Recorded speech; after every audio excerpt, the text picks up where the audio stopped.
모실 텐데요. 많이 설레시죠? 저도 많이 기다렸습니다. 먼저 영상과 함께 두 분을 무대로 모시겠습니다.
만나면서 반갑습니다.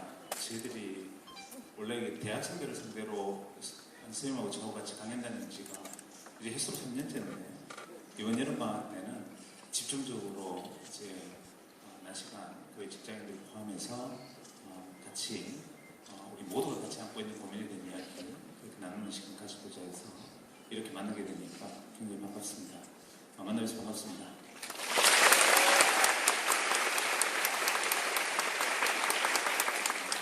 대구 오시니까 일단 첫 번째 느낌은 무지하게 덥죠.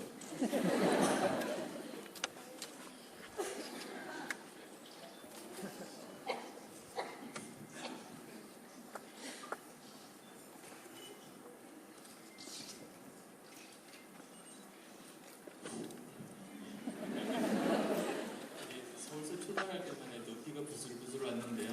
여기 오니까 비가 안 왔죠 오늘? 네. 지난번 부산 갔을 때는 선생님 그 부산 사투리를 다들 표준말로 받아들였더라고요. 대구는 아마 제 말을 표준말로 들을게요. 일단 저는 훨씬 더 한 20% 정도 편한 상태에서 지금 이제 많은 청년들도 앉아있고 직장인들도 다양하게 앉아있는데 요즘 이제 청년이라고 이야기하면 뜨거운 열정, 발상 뭐 이런 것이어야 되는데 요즘 청년들이 제일 먼저 청년하면 떠오르는 게 걱정, 비관 이런 것들이 요즘 이제 마치 청년의 코드처럼 바뀌어버렸습니다. 근데 뭐 사실 선생님 같은 경우는 걱정이라고는 해보신 적도 없죠? 그렇죠. 밖으로 보기는 편해 보이지만 걱정 많이 하고 살았습니다. 인생에 고민이 있었습니까? 가장 큰 고민이 아마 의사 그만두고 벤처기업 창업할 때인 것 같고요. 또 이제 그보다는 좀 덜했지만 나름대로 잘 나가던 회사 사장 그만두고 이제 공부하러 학생으로 출발할 때 또는 이제 돌아오면서 대학 교수로서 남기를 결심했을 때 그런 여러 가지 인생에서 중요한 결정을 하는 그런 순간이 아마 굉장한 고민의 순간들이 아닌가. 그리고 저처럼 과격하게 바꾸는 경우가 아니라도 왜 직장 구할 때도 그렇고 인생의 중요한 결정은 다 그 큰 고민의 순간들 아니겠습니까? 그런데 대개는 이제 이 고민을 하거나 이럴 때는 자기가 어떤 상황에서 여러 가지로 진짜 어떤 최악의 상태에서 몰려서 하는 걱정도 있고 자발적으로 걱정을 떠는 경우도 있잖아요. 그 지금 같은 경우에는 보면은 여러분들은 사실 잘 모르시겠지만 저희들이 원래 의사입니다. 진짜 의사 맞습니다. 근데 저야 뭐만 정말 그야말로 시골의 의사지만 선생님 같은 경우에는 의사로서도 아마 제 생각에는 계속 거기를 갔어야 되는 게 아닌가 하는 저는 지금도 그런 생각하고 합니다. 왜냐하면 잘 알려져 있지는 않지만 저보다 이제 의사사회에서 3년 선배이시기도 하지만 단순히 선배라는 의미의 선배가 아니라 우리나라에서 최연소의 학과장을 하기도 했었고 그 다음에 이제 그 심장이 뛰게 하는 심장의 전기 신호를 연구하는 심장생리학자로서 상당히 계속 계속 그 두각을 나타낼 수 있었고 제 생각에는 계속했으면 지금쯤 노벨상 도전할 만하지 않았을까 이런 생각이 드는데 멀쩡하게 그거 잘 하시지 왜 굳이 또 괜히 바이러스 만든다고 나서서 도전을 사사하십니까? 예, 바이러스 안 만들었고요. 백신 만들었고요. 백신 만들었죠. 그리고 사실 이렇게 금방 이렇게 바뀐 것처럼 보일지는 모르겠지만 저 그러지는 않았거든요. 이제 스토리를 잠깐 말씀드리면 의학 연구 열심히 했어요. 근데 연구를 열심히 하다 보니까 컴퓨터를 좀 잘하면 제가 연구하는 데 도움이 되겠더라고요. 그러니까 제가 하는 일 한눈 파는 게 아니라 제가 하는 일 더 잘하려고 이제 컴퓨터를 접하게 됐는데요. 그러다 보니까 이제 컴퓨터 바이러스라는 것과 만났죠. 그때가 이제 1988년이니까 벌써 만 23년 전인데 굉장히 많은 피해가 났는데도 누구 하나 이렇게 나서는 사람이 없어요. 그래서 제가 이제 나서게 됐던 거고 그 다음에 이제 하다 보니 또 뭐 처음에 제가 나서다 보니까 계속 이렇게 요청이 많아서 할 수 없이 이제 시간을 쪼개서 제가 저보다 얼굴 더 큰 그 연예인이랑 예능 프로그램 나온 적이 있는데 여기 박형철 원장님 아니고요. 제 얼굴하고는 사이가 비슷하더라고요. 거기서도 이제 했던 이야기인데 이제 새벽 3시부터 6시까지 정도 컴퓨터 바이러스 백신 만들고 그 다음에 또 이제 하루 종일은 의사로서 열심히 살았던 거죠. 그렇게 양쪽을 병행하면서 나름대로 힘들게 살았습니다. 그러다가 이제 7년 정도 지나고 나니까 둘 중에 하나를 택해야 되는 바이러스 계속 늘어나서 혼자 새벽 3시간 가지고는 감당이 안 되고 또 의대 쪽으로도 제가 이제 책임이 많아지니까 지도학생 봤는데 지도교수가 딴짓하면 안 되잖아요, 사실. 그래서 둘 중에 하나를 택해야 되겠다고 해서 이제 고민하다가 이제 택했던 것이 안녕무소라는 조그만 벤처기업의 시작이었던 셈인데요. 그 과정을 이렇게 설명드리는 이유가 흔히 도전이라고 하면 자기가 지금 현재 가지고 있던 것을 전부 다 버리고 새로운 미지의 세계로 뛰어드는 거다라고 생각하시는 분이 많더라고요. 근데 사실은 그렇지가 않아요.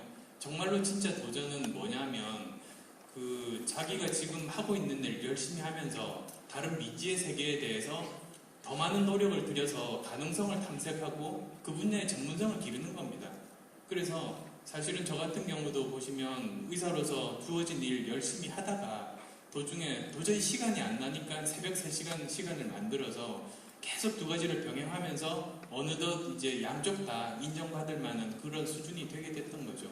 그때 이제 둘 중에 하나를 택해야 됐고 하나를 버리고 다른 쪽을 택한 건데요. 그러니까 진짜 진정한 도전은 그런 것 같아요.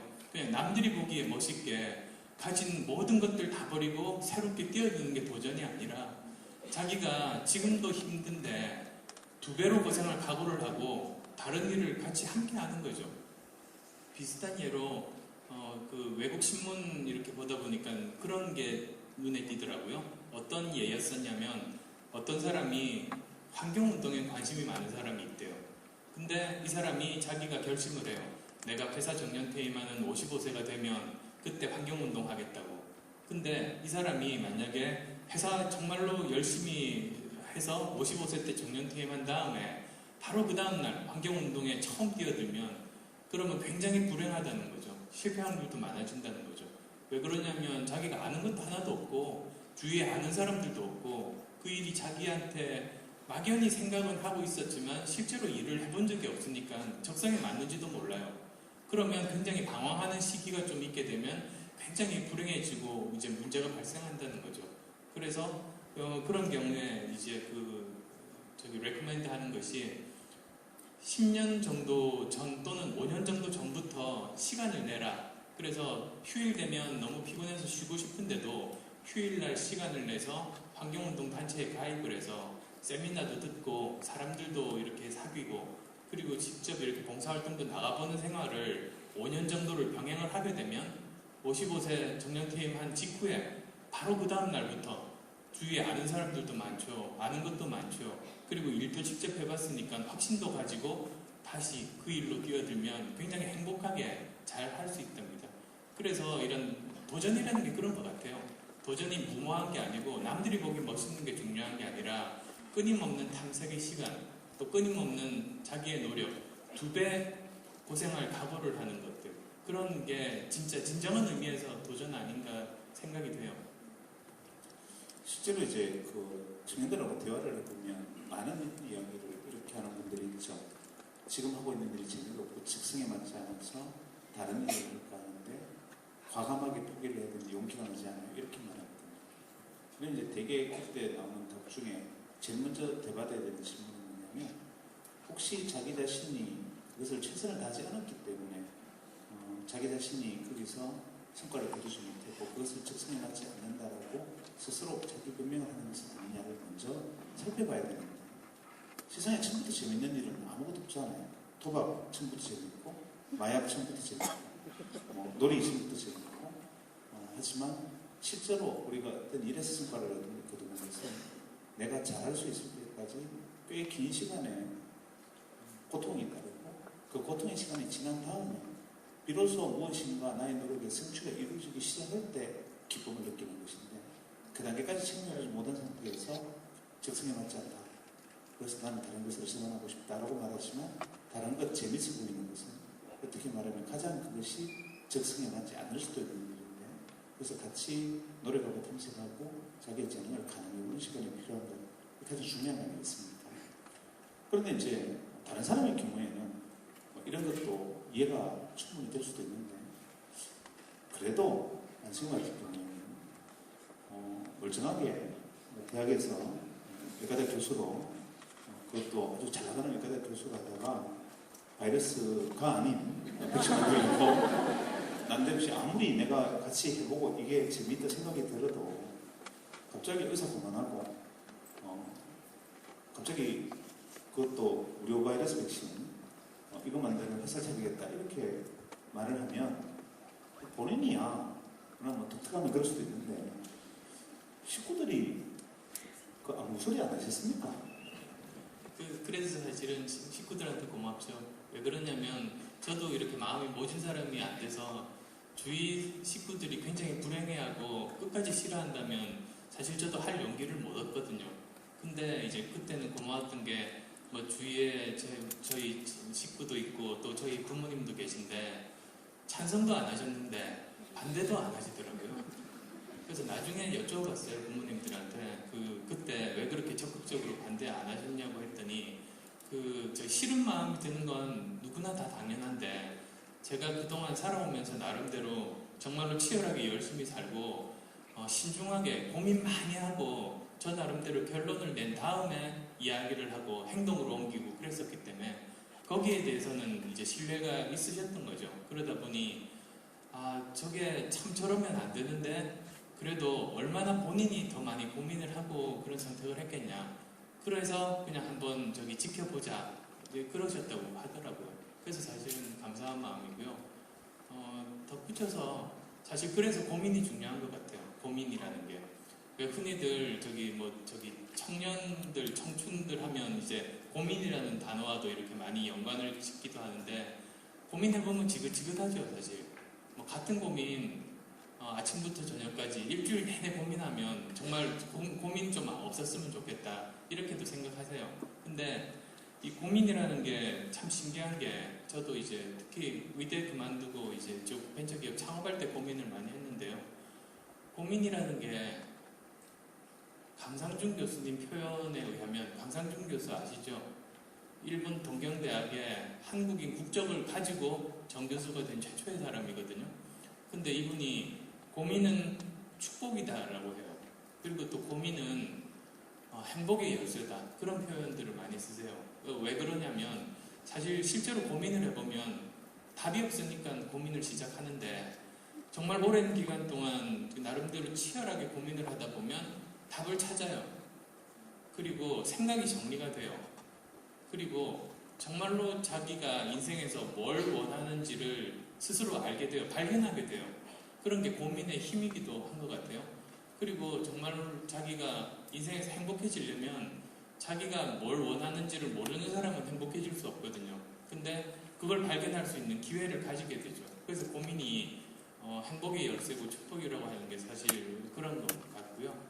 그래서 뭐 저 같은 경우 예를 들어서 말씀드리면 의대 이제 그만둘 때 6개월 정도 이제 치열하게 고민하다가 나름대로 정리가 된 게 우선은 과거를 돌아보면 안 되더라고요. 뭐 어떤 인생에서 중요한 결정을 할 때, 그리고 특히 이제 실패는 누구나 생각이 나죠. 근데 사실은 더 무서운 게 성공이에요.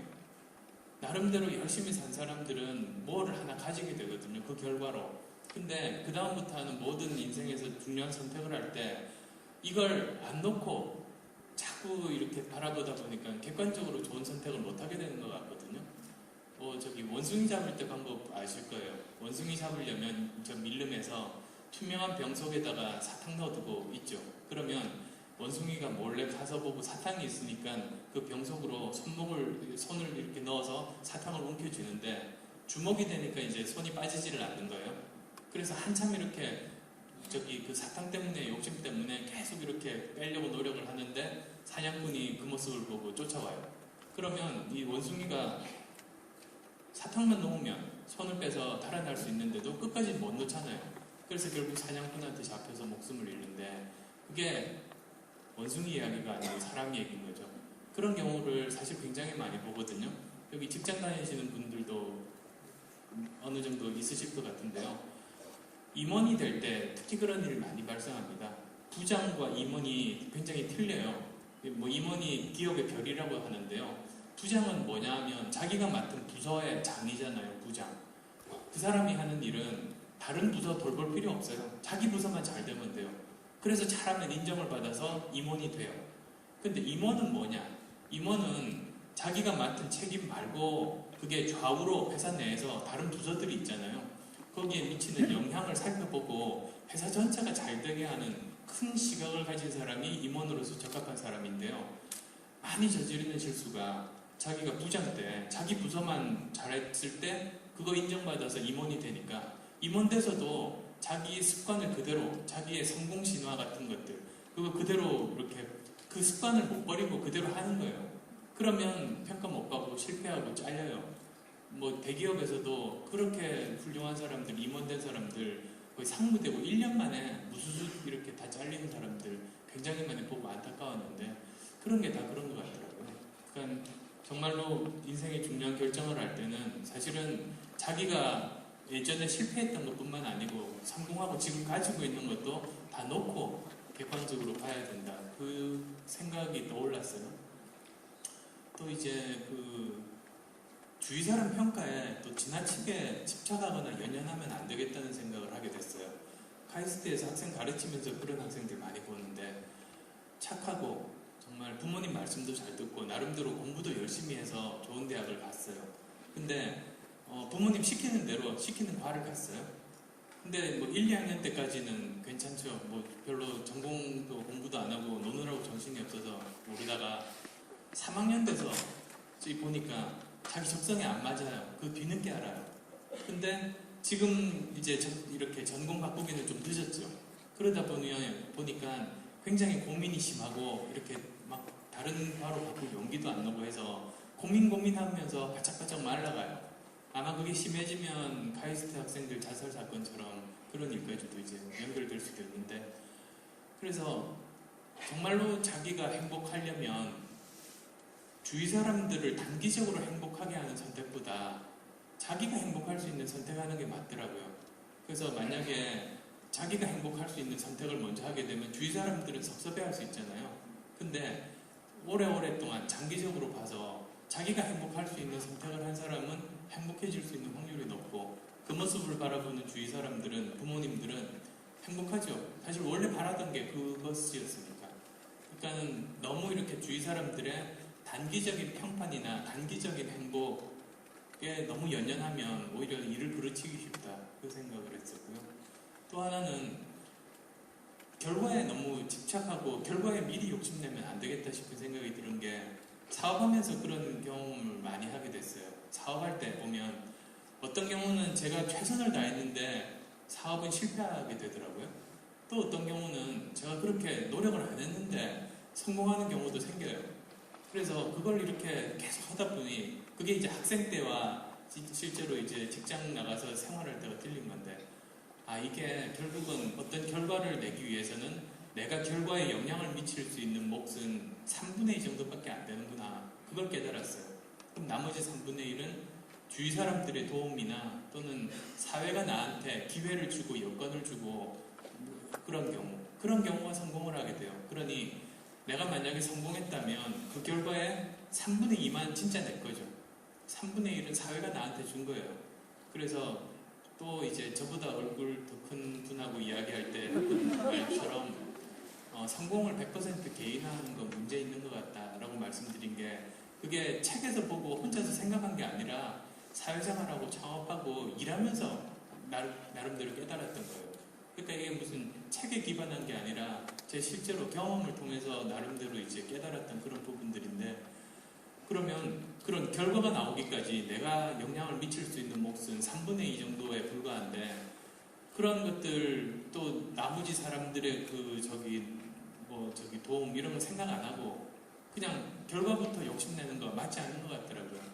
이 선택하면 내가 결과로 뭘 가질 수 있고 저 선택하면 뭘 가질 수 있다. 이거 비교하면서 표를 만들어가면서 고민하면 그게 별로 좋지는 않겠다.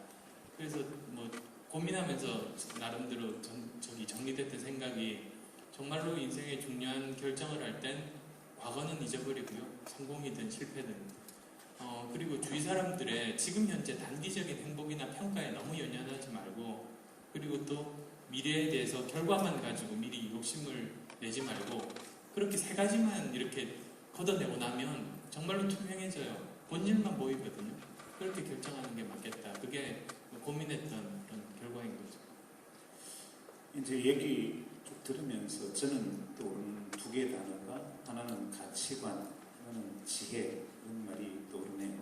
우리가 보통 아까도 잠시 언급했지만, 겉으로 보기에는 아쉬울 게 없는 사람이 우리가 보기에는 저만하면 더 이상 이룰 거 없어 보이는 재벌그룹의 회장이나, 때에 따라서는 셀러리맨으로서 대한민국 유수의 대기업에서 최고 경영자까지 갔는데, 혹은 아무것도 없는 모든 사람의 인기를 한 몸에 맞는 연예인들이 자기 스스로 자기가 가지고 있는 것에 대해 절망하고 좌절하고 혹은 비탄에 빠져서 세상을 떠나는 이런 경우도 보지 않습니까? 그래서 단순히 성공과 실패라는 것은 그런 가늠자는 무엇이 틀리기 때문인가, 그 사람은 정말 우울증 때문인가 하는 것을 우리가 생각해 볼 수 있잖아요. 그래서 이럴 때 우리가 제일 먼저 떠올리는 게 가치관이라는 단어. 우리 어릴 때부터 그런 얘기 많이 듣잖아요. 올바른 가치관이 많은 얘기, 가치관을 바로 세워라, 이런 얘기를 많이 듣고, 나의 가치관은 이런 얘기를 많이 하지만, 정작 당신의 가치관은 무엇입니까? 이렇게 물어보면 내 가치관은 이겁니다라고 대답하는 사람은 정말 100명 중에 한 명을 발견하기가 어렵습니다. 근데 우리는 왜 그렇게 가치관이라는 얘기를 계속 반복해 왔을까요? 가치관은 굉장히 중요한 문제거든요. 근데 그 중요한 단어로만 우리가 옹알거렸을 때 실제로 가치관의 문제에 대해서 한 번도 진지하게 생각할 기회를 우리가 주지 않았어요.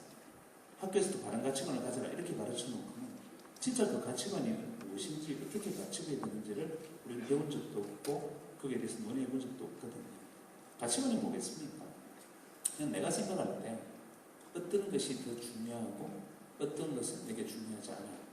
내게 가치 있는 것은 이런 것들이고 내게 가치 없는 것은 이런 것들이야라는 것을 볼 수 있는 나의 잣대의 시선이죠.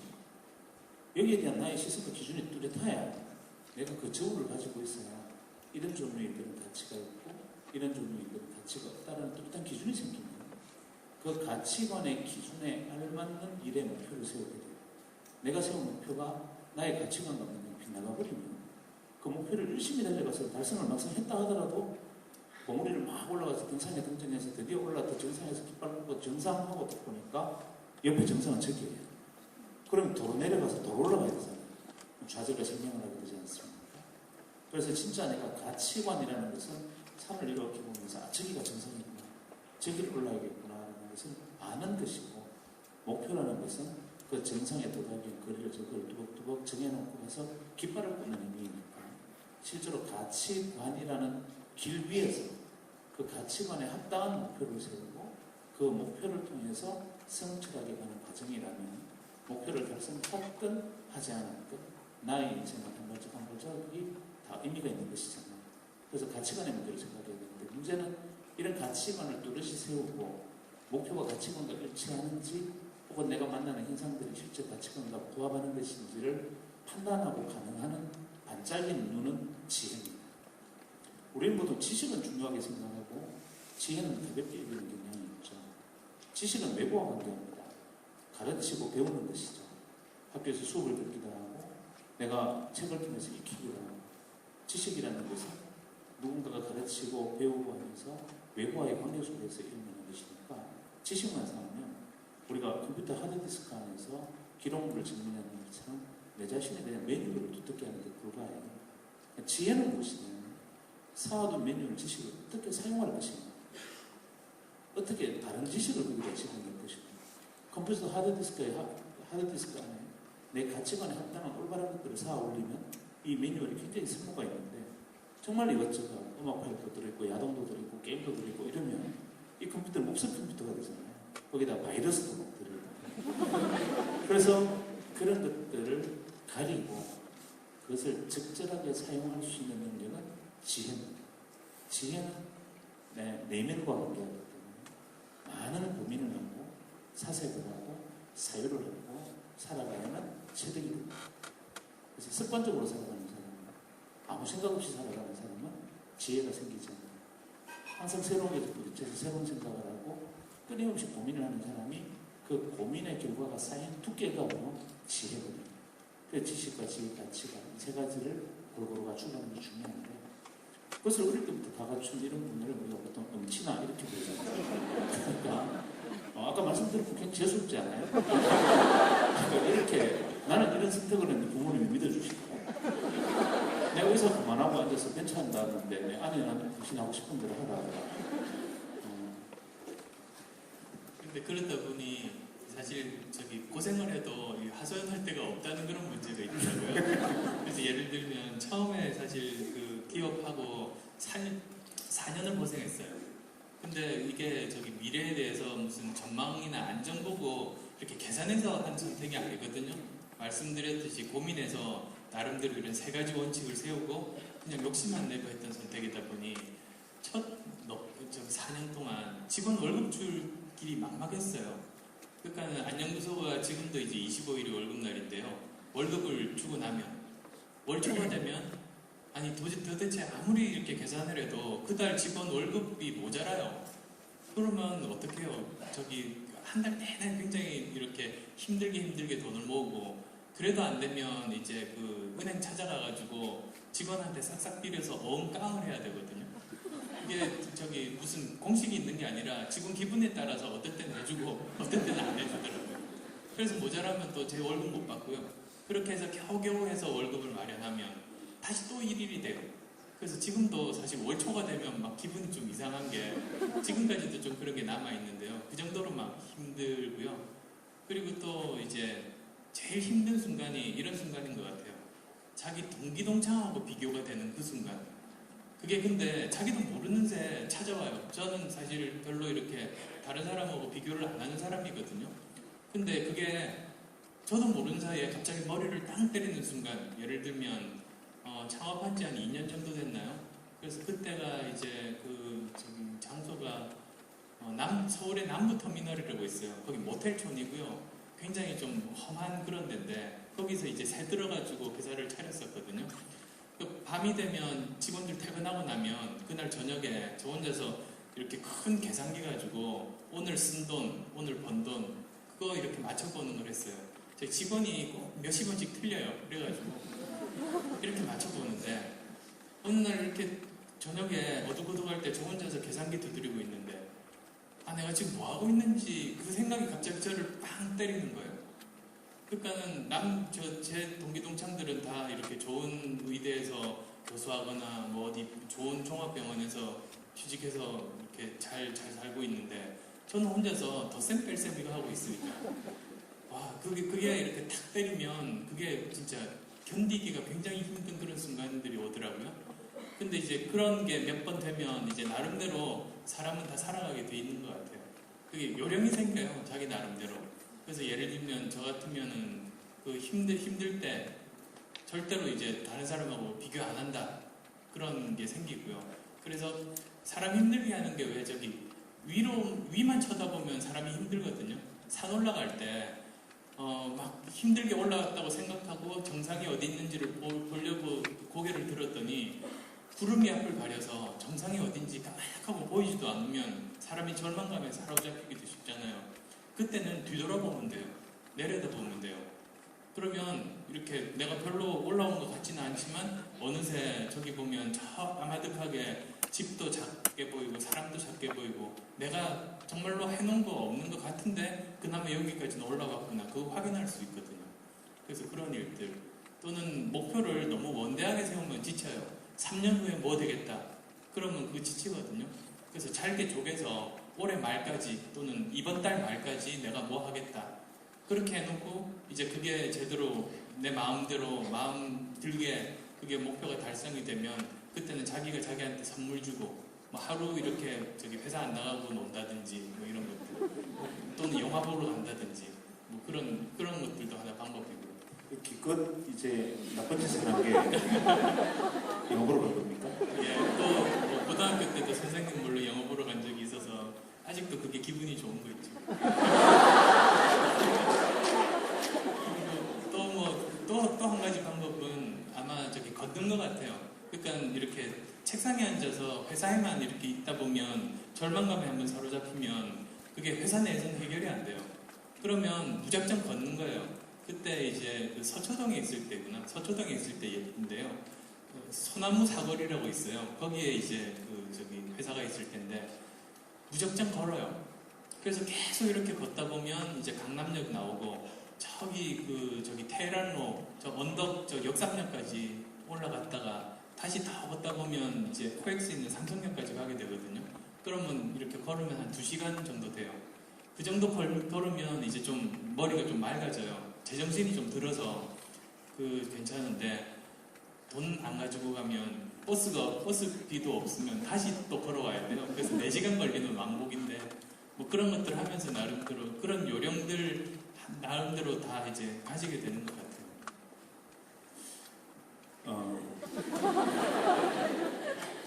왠지 제가 또 뭐 한마디 툭 쏠 것 같죠. 사실 선생님 보면은 옆에서 보기에는 그냥 우리가 뭐 개념적으로 보기에는 그냥 아주 순탄한 코스를 밟으면서 잘 달려오고 물론 뭐 스스로 선택한 게 있긴 하지만 그런 것 같지만 그 과정 속에 고비고비가 굉장히 많았잖아요. 그래서 이제 방금 하신 말씀을 드리면서 저는 최선이라는 키워드가 떠올랐어요. 실제 내가 선택한 것이다. 환경에 의해서 선택되어진 것이다. 저도 선생님하고 입장은 좀 틀리지만 저는 선택되어진 선택을 할 수밖에 없었던 경험이 있어요. 예를 들면 의사가 돼서 저도 전문의가 돼서 월급을 지금 받으니까 이게 진짜 엄청난 돈을 받아서 그때는 이제는 이라고 생각했는데 아버지가 돌아가신 이후에 어머니가 저도 모르게 사기를 당해서 엄청난 부채를 안아서 집에 완전히 제가 그 부채를 승계하지 않으면 저희 어머니가 굉장히 큰 곤혹스러운 상황에 처했다는 것을 뒤늦게 알게 되고 그래서 월급으로 그걸 하려니까 이자밖에 주지 못하면서 그 순간 두 친구하고 비교가 되더라고요. 똑같이 전문의가 돼서 다들 행복한데 나는 내가 받아서 모든 월급을 집안의 빚을 이자를 갚는데 사용해야 되고 제 앞에 아무것도 보이지 않으니까 그것을 돌파하기 위해서 그 선택이 이것을 기업을 해서 어떻게 해결해보자 이렇게 생각할 수밖에 없었는데 자기의 선택이 아니라 빚을 갚기 위해서 기업을 했으니까 문제는 안심 시간제를 줬다 하시듯이 저는 한달 몇 푼씩이나 그게 중요해서 시작했습니다. 처음에 어려운 찌그러져가는 병원에서 기업을 했는데 제가 그때 계산해보기로는 환자가 하루에 80명 정도를 제가 진료를 하게 되면 이자는 나옵니다. 120명 이상 환자를 진료를 하게 되면 빚을 좀 갚을 수 있다. 80명 이하로 진료하게 되면 가뜩이나 빚이 많은데 병원 하느라고 빌린 돈까지 나는 그걸로 그야말로 폐가 마친다. 이런 절박함에 딱 보였죠. 근데 이제 시골 찌그러가는 병원에서 처음에 이 하루에 환자 20명씩 보시던 그 작은 이 금주를 치는 병원에 인수를 했으니까 기업체는 환자가 26명 모셨어요. 그때 선생님 그러셨다 했는데 저는 땅만 봤어요. 그냥 올라가서 병원 2층에 올라가서 밑으로 이렇게 내려보니까 제 인생에 아마 처음이자 마지막이 될 것 같은데 여기서 그냥 바로 떨어지면 편안해질 수 있을까 이 생각이 순간적으로 들었던 그런 경험이 있습니다. 그때 그냥 좌절로 꺾여버렸으면 끝났지 않았겠습니까? 근데 그때 그 순간에 그래도 마지막 순간에 내가 할 수 있는 한 가지 한번 해보자 결심했던 게 뭐냐면 남들이 사람의 능력으로 할 수 없는 일반적으로 생각할 수 없는 수준을 넘어서 최선이 아닌가 이렇게 생각해서 저는 제가 선택했던 게 뭐냐면 24시간 365일 설날 추석 포함 진료하는 거였습니다. 그래서 평일을 24시간 진료를 하려면 어떻게 되느냐면 보통 병원 7시 되면 문 닫지 않습니까? 그 다음부터는 이제 병원 소파에서 누워서 자다가 환자하면 진료도 받고 새벽 2시든 3시든 4시든 이렇게 하면 왜 그런 선택을 했느냐면 밤에 아이가 아파서 일어나서 병원 갈 데 없어서 걱정하던 엄마가 어느 날 문 열려있는 병원에 새벽 1시에 입원에 문 열려서 의사가 진료를 해주면 제게 얼마나 감사함을 느끼겠습니까?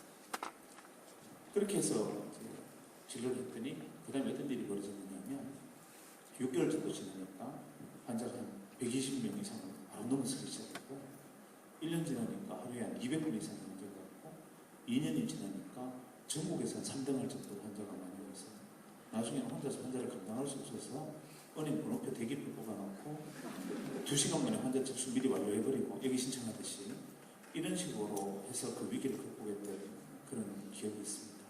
그리고 난 다음에 제가 최선을 그 순간에 다하면 제가 최선을 다했다고 생각했습니다. 근데 그 이후에 조정래 선생님을 뵐 기회가 있었는데 우연하게 이제 제 그때 그 이야기를 물으시길래 제가 그때 조정래 선생님 제게 이렇게 당신은 어려움을 겪었지 이러시길래 그때 그 얘기를 들려드렸어요. 그러면서 그때는 제가 최선을 다했던 것 같습니다. 이랬더니만 그래 저는 최선을 다했어 이렇게 말씀하시는 게 아니고 시구서시더니만 저보고 말하시는 게 아십니까? 우리가 최선을 다했다는 말을 하려면 내 자신의 노력이 나를 감동시키는 순간에 비로소 최선을 다했다고 말할 수 있다 이러시더라고요. 저는 그때 제 자신의 노력이 저를 감동시켰지는 않았던 거예요. 그냥 살아가는 게 필사적 몸부림이었지. 그래서 내 자신을 감동시킬 수 있으면 내가 모든 노력을 다했을 때 비로소 최선을 다했다. 그랬음에도 불구하고 돌파구를 찾지 못하거나 그랬음에도 불구하고 나의 능력을 최대한 발휘할 수 없는 일이라고 생각되면 이것은 적성에 맞지 않는 일이다. 내가 새로운 적성에 맞는 일과 좀 더 분발해서 잘할 수 있는 일을 찾아볼 수 없을까 이런 고민을 하는 거죠. 안생 같은 분들도 사실 그런 과정을 거쳐서 이제 오신 거 아닙니까? 근데 제가 또 궁금한 것은 하나 물어보진 않았는데 그 이후에는 저도 사실 잘 모르겠어요. 처음에 이제 의사 하다가 바이러스 백신할게 제가 이런 얘기를 하면 선생님이 뭐 어릴 때부터 최악의 상황이 이제 학교 자습 시간에 어벙가입니까? 그러니까 믿을만 하죠. 그런데 막상 그 자기 선택대로 시켜놓으니까 10원짜리 세고 있더란 말이죠. 집에서 좋아하셨습니까? 그래서 사실 말을 못했죠. 그 상황을 얘기 못하셨습니까? 예, 못하죠. 돈 버는 척이었습니까? 척은 아니고요. 뭐라고 해야 되나? 거짓말 하셨거든요. 아니, 거짓말도 안 했어요. 그러니까는 뭐 집에서도 찬성도 반대도 안 하면 저는 진실도 못 말하지만 거짓말도 안 하죠. 갑자기 그 말이 생각나네요. 우리는 반드시 진실을 말해야 하지만 모든 진실을 말할 필요는 없다. 내 말은 반드시 진실이어야 하지만 그렇다고 모든 진실을 말할 필요는 없다. 갑자기 이 말이 생각나는데 그때 저널리스트가 했던 말인데 굉장히 비겁한 말입니다. 실리콘밸리에서 벤처 캐피탈리스트들한테 한번 물어봤어요. 회사가 보통 이제 투자하고 나서 벤처 캐피탈리스트들 투자 받는 회사는 금방 성공할 것 같아서 물어봤는데요. 그 선진국에서도 평균 5년에서 7년 걸린대요. 굉장히 오랜 기간인데요. 근데 이 기간이 굉장히 절묘한 게요. 거기서 사람을 이렇게 분류를 할 수 있는 그런 기간이래요. 그게 뭐냐면 왜 우리가 일을 시작할 때 보면 두 가지로 분류가 가능하겠죠. 한쪽은 자기가 이건 하나의 수단이다. 내가 돈 버는 수단이다. 이번 일 열심히 고생해서 내 인생 몇 년 거기 투자해서 돈을 벌면 정말로 내가 하고 싶은 일 해야지. 이런 사람이 있고요. 또 한 사람은 뭐 돈도 벌지만 그거보다 더 중요한 게 정말로 자기가 이 일을 하면 그냥 재밌어요. 의미를 느껴요. 정말 열정을 가지고 계속 할 수 있어요. 이 일에 의미가 있고 그래서 이 일이 잘 됐으면 좋겠어. 이렇게 크게 두 가지로 나눌 수 있거든요. 근데 이제 3년 정도가 지나면 이 두 사람이 이제 선택이 달라지는데요. 왜냐하면 보통 성공하는데 5년에서 7년 걸리니까, 근데 3년이 지나도 이게 끝이 안 보이거든요. 그러면 돈이 목적인 사람들은 거기서 그냥 좌절한대요. 이게 더 이상 내 인생 낭비하기 싫다. 그래서 다른 선택을 하는 거죠. 자기가 보기에 더 돈을 벌 확률이 높은 쪽으로. 그래서 떠나버려서 결국은 그 결과를 못 보고 뭐 실패하고 그러는데요. 그게 아니라 정말로 이 일이 잘 됐으면 좋겠고, 돈을 못 벌더라도 이 일이 재미있고 의미를 느끼면 계속 하게 돼요. 그러다 보면 이 사람은 5년이 넘고 7년이 넘어서 결국은 성공을 하는 거죠. 그러니까 이게 그런 게 왜 저기 그 마지막 강의 있지 않습니까? 마지막 그 라스트 렉처, 거기 책을 보거나 또는 저기 비디오를 봐도 나오는 말이, 그 돌담은 우리가 그렇게 인생을 살다 보면 가끔 머리를 누가 돌로 때린대요. 돌담이 앞으로 가로막혀 있대요. 도저히 앞으로 나가기가 힘든 그런 상황이 온대요. 근데 사실은 그런 것들이 거의 예외 없이 항상 일을 하다 보면 존재하는데, 그 담이, 그 벽돌담이 그 순간에 내 앞에 서 있는 이유는 내가 얼마나 간절히 바라는지를 나 스스로 증명하게 하기 위해서. 그래서 정말로 간절히 바라는 사람은 그 돌담을 깨고 앞으로 전진할 수 있는 거고요. 그래서 이게 그런 5년에서 7년 걸리는 시기도 이게 정말로 내가 얼마나 그 일을 간절히 원하는지를 증명해보기 위해서, 그게 하늘이 주신 그런 거 아닌가 싶더라고요. 뭐 또 비슷한 예가 마시멜로 이야기도 있잖아요. 말랑말랑하게. 그러니까 마시멜로 이야기도 어떤 어린이한테 그 맛있는 마시멜로 하나 주면서, 너 이거 지금 먹지 말고 15분만 참고 있으면 하나 더 줄게. 근데 많은 아이들이 못 참고 먹잖아요. 아이니까. 근데 아이인데도 15분 동안 끝까지 기다려서 두 개를, 하나를 더 받게 되면 그걸 이제 먹는 애들이 생기는데, 그런 애들만 성공한다고 하잖아요. 그래서 다 똑같은 것 같아요. 진리는. 이렇게 자기 앞에 놓인 벽돌담을, 그걸 이제 그만하라는 그런 신호로 받아들이는 게 아니라, 이건 내가 얼마나 이 일을 간절히 원하는지를 증명하게 하는 그런 기회라고 생각하는 사람과, 또는 이제 그 마시멜로 이야기처럼 이게 15분 후 기다리면 되니까 그때까지 참을성 있게 다 참고 기다릴 수 있는 사람, 이런 게 다 일맥상통한 거 아닌가 싶습니다. 사실은 때에 따라서 과감한 도전도 필요하고, 도전할 수 있는 자격을 갖춘 사람 도전해야 되는데, 여러분들도 마찬가지지만 우리가 선택해야 되는 순간이 오면 고민이 빠지지 않습니까? 그걸 놓고 선택을 해야 되거든요. 김종인 전 경제수석께서 아주 인상 깊은 말씀을 하신 적이 있어요. 세상의 모든 선택은 딜레마다. 그런데 그 말씀을 듣고 가만히 생각해보니까 저는 이런 생각이 들었어요. 내가 뚜벅뚜벅 내 길을 나아가면서 선택의 상황을 맞이했을 때 둘 중에 하나를 선택하면 최선이거나 차선입니다. 근데 내가 멈춰있거나 나태하거나 태만하면서 선택이 주어지게 되면 최악이거나 차악입니다. 그래서 내가 내 길을 끝까지 최선을 다해서 걸어가는 과정 속에서 우리는 두 가지 갈림길을 선택을 하게 되고, 또 더 나아가다 보면 선택을 하게 됩니다. 안지금 같은 경우에 의사로서 살아가면서 바이러스를 만들고 백신을 만들고 입에 달렸네요. 이 의사로 살아가면서 백신을 만들고 하는 과정 속에서 두 가지 다 중요한 비중이 생겼다. 이 상황에서 사실 의사를 선택했고 백신을 선택했고, 어떤 것이 최선이었을지 몰라도 최선이거나 차선이었을 겁니다. 어쩌면 그 순간에 의사의 길을 가는 게 최선이었고, 지금 현재 벤처 사업을 거쳐서 대학 교수를 하는 것이 차선이었을 수도 있어요. 하지만 둘 다 기존에 머물러 있던 것보다 나아지면서, 저도 만약에 의사 생활을 계속하면서 그냥 계속 의사 생활을 그냥 했을 수도 있지만, 계속 걸어가다 보니까 경제에 대한 관심을 가지게 되고, 나중에 이제 경제에 관련된 관심을 그쪽에서 영역을 넓혀나가면서 이쪽에서 비중이 같이 커지니까, 이제는 그러면 병원하고 의사로서 내가 살아가는 일이 내게 더 비중이 있는 일일까? 아니면 경제를 가지고 주제를 해서 많은 사람들에게 그것을 설득하고 이해시키는 일을 하는 것이 더 비중이 있는 일일까를 두고 두 개의 선택의 상황이 생겼잖아요. 이때 둘 중에 어떤 것을 선택해요? 제가 후자를 선택했지만 그냥 의사의 길을 갔든 이 길을 했든 최선이었건 차선이었건 내가 그 답을 보지는 못했지만 최선이 아니면 자신스럽습니다. 하지만 내가 나태하거나 태만해서 병원에 일정 부분 자리에 들어가겠다고 해서 이제부터 만약에 나태해지고 나를 찾는 환자에게 진심을 다하지 인간의 존엄이라는 생명의 가치를 생각하지 않고 환자를 돈으로 사는 계산을 하면서 나태해지거나 태만해졌을 때는 의료사고를 일으켰든지 그렇지 않으면 그 탐욕으로 인한 어떤 질병에 걸렸든지 그 순간에 병원을 그만두느냐 말아야 되느냐는 최악이나 차악의 선택을 할 수밖에 없어요. 그래서 인간은 계속 마지막 땀방울에 한 방울을 흘릴 때까지 걸어가야 돼요. 길을 보고 걸어가야 되는데 가치만의 길을 걸어가는 상황 속에서 주어지는 선택은 최선이나 차선이니까 선택은 두려워하지 마. 내 선택으로 선택의 상황을 만들어나가 스핑크스가 던져주는 선택을 내가 답을 말하는 상황을 만들어줍니다. 이게 굉장히 중요했던 지점인 것 같아요. 근데 이제 여기까지는 뭐 개인의 문제라고 볼 수 있는데 사실은 이제 우리가 보면 살아가는 것은 우리는 사회 속의 인간이죠.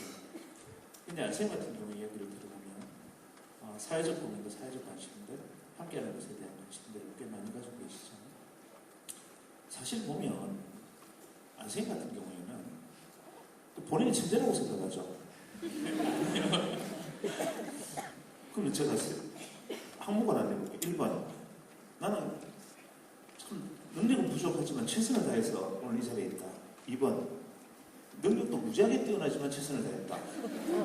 3번 능력이 무지하게 좋아서 조금만 일해도 이만큼 한다. 1번이면 3번이면 4번 의사 많이다. 요즘은 그래도 여유가 있습니다. 예전에 제가 이렇게 얼굴 빨개져가지고 표정이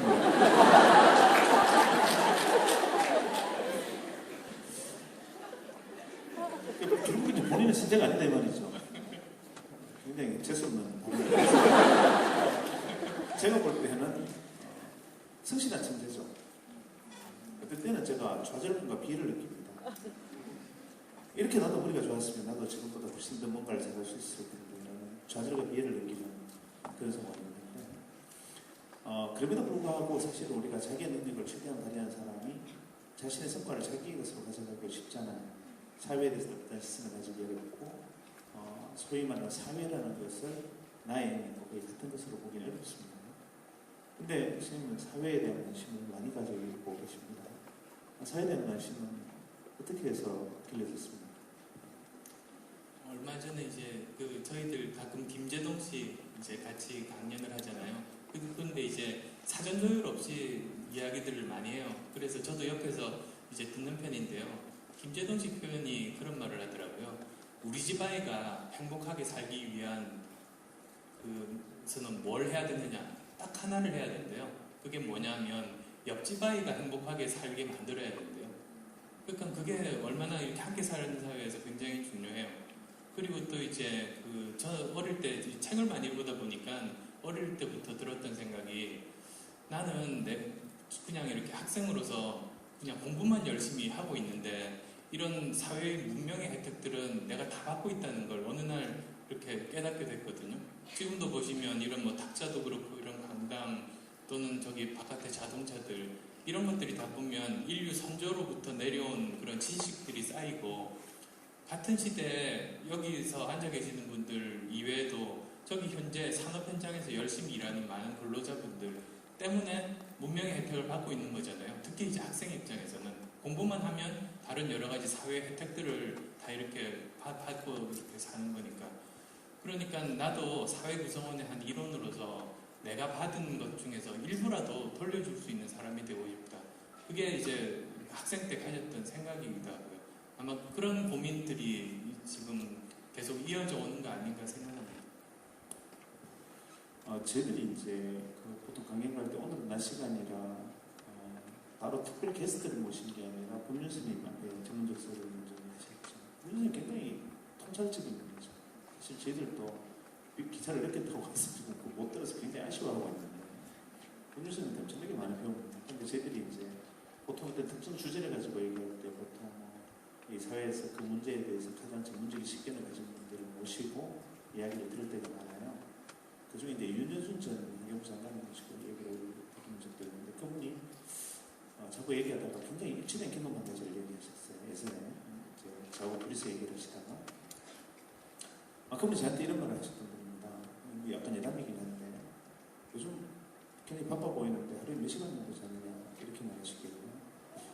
어지간하면 한 5시간은 자려고 애를 쓰고 있는데 그게 잘 안 됩니다. 그래서 잠이 좀 부족합니다. 같이 보고 어릴 때는 그만큼 자면 충분하지 이러시더라고요. 어릴 때는 그만큼 자면 충분하지 이 말씀에 제가 굉장히 충격받았던 기억이 있거든요. 근데 그렇게 이제 그 말은 뭐냐면 본인 삶이 얼마나 치열하고 투철했던지 미로 심정이 하지 않습니까? 근데 그거를 하고 이제 얘기를 하다가 자꾸 똑같은 경험을 이야기를 하신다는 거예요. 어떤 경험이냐?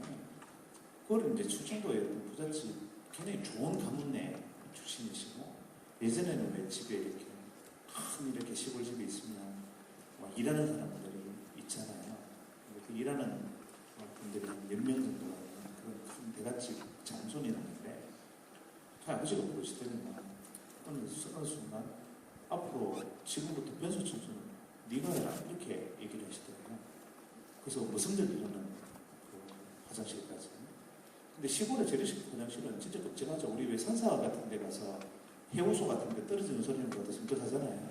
근데 시골에는 그 거리가 떨어지는 소리가 적신하잖아요. 그러니까 굉장히 냄새나고 굉장히 막 이 안 좋은 환경인데 거기서 화장실이 4개 있는 집에서 그거를 전부 물바게스를 들고 다니면서 청소를 네가 매일 해라 이렇게 시키셨대요. 너무 힘들고 정말 너무너무 끔찍하고 고통스러워서 죽고 싶더라고요. 근데 한 1년 정도 1년을 시킨 다음에 아버지가 다시 불러서 이제는 그만해라 이러시거든요. 도대체 이걸 왜 저리 시킵니까? 일하는 사람이 이렇게 많아요. 이렇게 물었더니만 그때 그 어른이 진짜 이렇게 말씀하셨대요. 우리 가족들이 지금 이렇게 편하게 밥을 먹을 수도 있고 누가 더럽히지 않은 마당을 걸어다닐 수도 있고 화장실에 가서 편하게 똥을 쌀 수 있는 것조차도 누군가가 그 일을 대신해주고 있기 때문에 그 지금 일하는 모습들이 그 일을 대신해주지 않았으면 너는 화장실에 가서 네 마음대로 똥도 못한다. 그걸 누가 퍼내고 일을 다 도와주기 때문에. 그런데 그 사람들은 청소뿐만 아니라 그 퍼내는 일까지 평생을 합니다. 그 덕에 네가 먹고 살고 있다는 사실을 잊지 마라 이렇게 얘기하셨다. 이 어릴 때부터 주어지는 퍼블릭 마인드, 공공의 정신. 근데 우리는 이게 완전히 사라져버렸죠. 길거리 가다가 엄마가 아기를 들고 소리를 하다가 아이가 떨어진 휴지를 주려면 엄마가 어떻게 합니까? 왜 더러운 거 만지는 뒤통수를 때문에. 왜 이 더러운 걸 만지라고 휴지를 주는 아이를 탓하면 아이는 어떻게 배웁니까? 아, 더러운 거 줍는 사람은 따로 있구나. 이 더러운 걸 줍는 사람은 따로 있구나. 그 아이가 성장하면 어떻습니까? 더러운 것을 다른 사람은 돈 주고 시킵니다.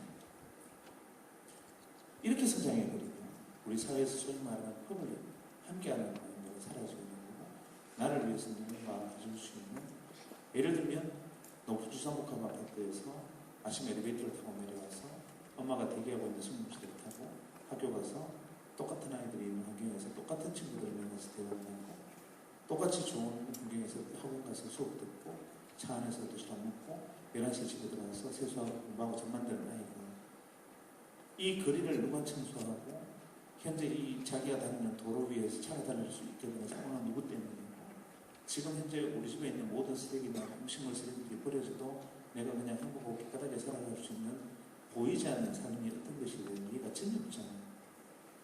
이런 프로그램 마인드가 실종되어 버리면 사회는 분열되고 결과적으로 우리는 우리 스스로의 기반을 만들게 되는데 때에 따라서는 그런 공공정신을 우리가 잃어버릴 때가 있습니다. 그래서 우리 어릴 때는 학생들이 전부 나가서 매주 한 번 아침에 부자들보다 동네 나라가 쓰는 걸 차트를 시켰어요. 그리고 집에서는 실제로 저희 아버지도 제게 6년간 화장실 청소를 시키셨거든요. 저는 지금도 제 아이에게 초등학교 가면 요즘은 수세식이지만 화장실은 네가 청소하라고 시킵니다. 왜냐하면 엄마는 너를 위해서 뭔가 하고 있고 아빠는 너를 위해서 일을 하고 있고 너도 식구를 위해서 하라면 화장실 청소를 해야 돼요. 이런 데 공공의 의식들이 많이 실종되어 있으니까 사회 곳곳에서 나름대로 어려운 상황에 처해 있고 나름대로 힘든 상황에서 고생하고 있고 지금 현재 우리가 이 자리에 앉아있기 위해서 뒤에서 일하고 있는 자원봉사자들이 계시던 것처럼 때에 따라서 우리에게 감추어진 감사를 잊어버릴 때가 있지 않습니까? 그래서 공공의 의식은 굉장히 중요합니다. 그런 이제 공공의 정신을 잃어버린 최상층부의 시스템이라면 경제적 시스템도 하나 들 수 있지 않겠습니까? 예를 들면 대기업이 탐욕적으로 내가 잘났어. 우리가 이렇게 책을 부르게 되고 그러니까 내가 이렇게 돈 많이 버는 게 뭐 잘못이고 매번 더 늦은 시간에 물려주겠다는 것은 무슨 문제냐. 이런 식으로 중소기업을 약탈하고 만약에 내 자식들에게 회사를 차려서 일반 중소기업들은 자영업이 하는 능력을 계속 베풀어가고 마트에서 피자 가게까지 차려가지고 동네 피자집까지 망하게 하고 만약에 이런 일들을 계속 만들어가는 것은 바로 이런 공공의식이 실종 아니겠습니까? 함께 살지 않겠다 이 말이죠. 예, 아까 지금 표현이 이제 하신 피자집 같은 경우 한번 예가 나왔으니까 예를 들어볼게요. 보통 우리나라 대기업에서 오너라고 불리시는 분들이 지분이 10%가 안 됩니다. 그러니까 원래 주식회사가 뭡니까? 주식회사라는 게 한 사람이 사업을 하기 위해서는 이제 돈을 모아야 되는데 한 사람이 아무리 돈을 모아도 그 사업을 할 수가 없어요. 돈이 적어서. 그러다 보면 여러 사람 돈을 모아서 그 일을 해요. 그게 주식회사예요. 그러다 보면 이 회사의 재산은 주식을 가진 퍼센티지만큼만 그 주인입니다. 근데 이제 우리나라 같은 경우는 여러 가지 좀 이상한 구조적인 문제 때문에 10% 못 가진 사람이 주인 행세를 하거든요. 사실은 예를 들면 이렇게 해보죠. 어떤 기업에 5% 주식을 가지고 주인 행세를 하는 사람이 있습니다. 그러면 95%는 다른 사람들이 주인이잖아요. 다른 일반적인 그 주식 가지고 있는 분들이. 근데 이럴 때 벌어지는 일들 중에서 어떤 게 있냐면 이런 게 있어요.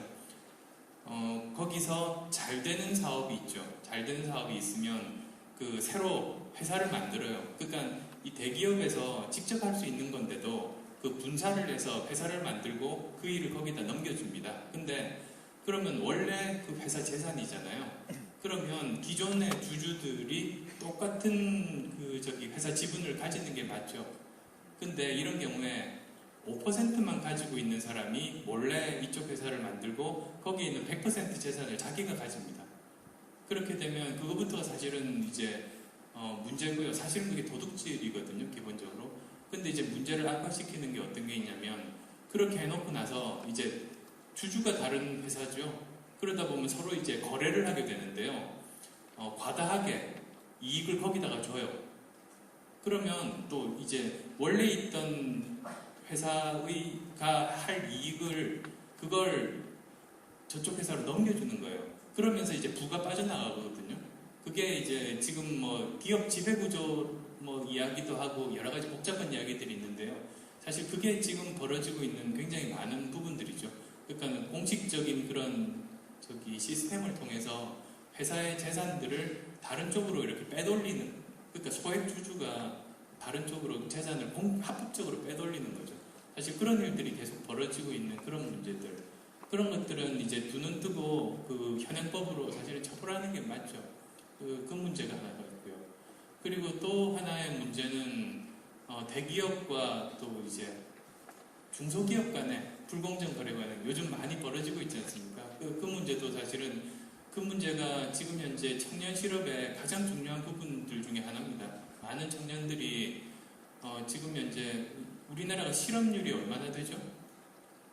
실업률이 OECD 평균에 비해서 낮은 수준이거든요, 기본적으로. 근데 많은 사람들이 직장을 못 가지고 있잖아요.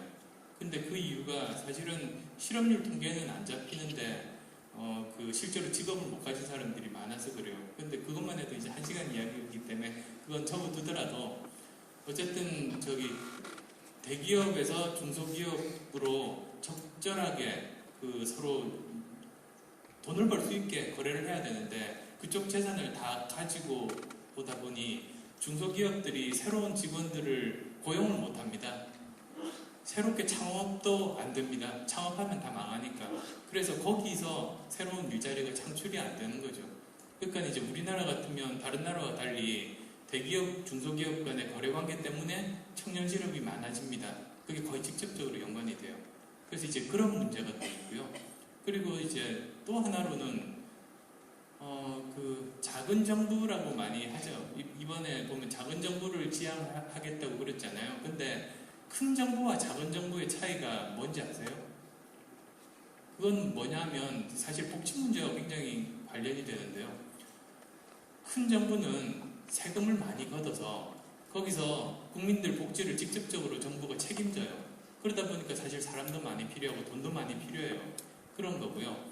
작은 정부는 효율화가 중요해요. 그러다 보니까 사실은 복지에 신경을 많이 못 쓰게 되고요. 세금도 뭐 감세를 많이 하니까 그 여력도 없어요. 그러면 대신에 이렇게 일반적인 기업이나 시민단체가 정부가 할 그런 복지의 역할들을 대신해주는, 뭐 미국 같은 나라에서도 보면 뭐 예전에는 어떻게 됐을지는 모르지만 기업에서 돈을 내서 여러 가지 복지 활동들, 뭐 빌 게이츠라든지 뭐 많이 하죠. 그게 사실은 그런 맥락이거든요.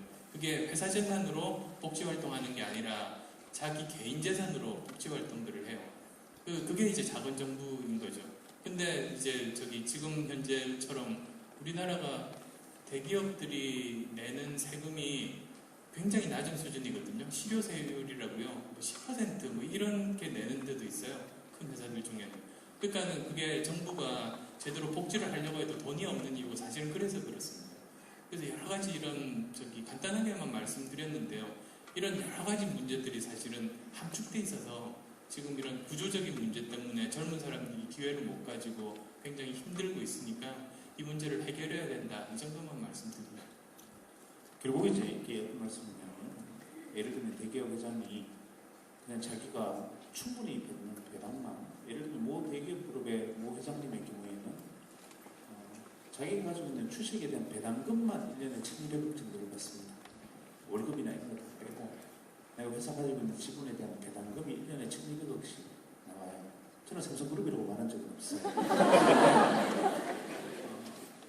또 다른 회장님은 그냥 가만히 있어도 일 안 해도 내가 가지고 있는 주식 배당금이 980억 정도씩 그냥 나옵니다.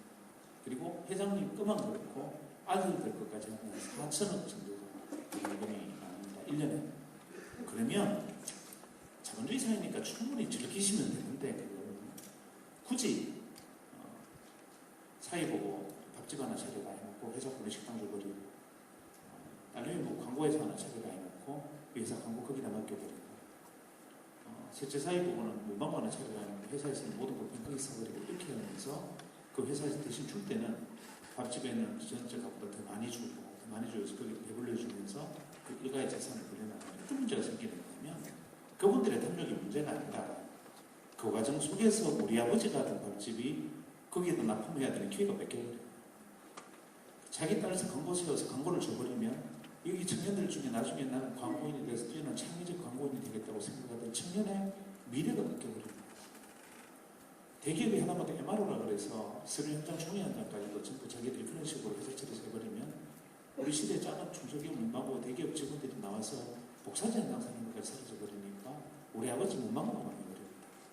이게 지금 바로 우리 기회의 문제로 사회 전반에 오고 이게 바로 소위 말하는 우리 한국 사회에서 이너스크, 소위 말하는 기득권층, 뭐라고 제대로 판별지는 모르겠습니다만 그 기득권층의 자기의 어떤 무한한 탐욕이 사회 전체를 힘들게 하는 공공의식의 실종으로 나타나는 대표적인 사례 아니겠습니까? 이걸 어떻게 고쳐야 되겠습니까? 그럼 당사자인 피해자인 여러분들이 요구를 해야죠. 이 정책이라는 것을 우리가 경제 수요 공급의 원리를 보면 항상 수요가 있어야 공급이 일어나잖아요. 그러면 정책 측면에서 수요는 뭡니까?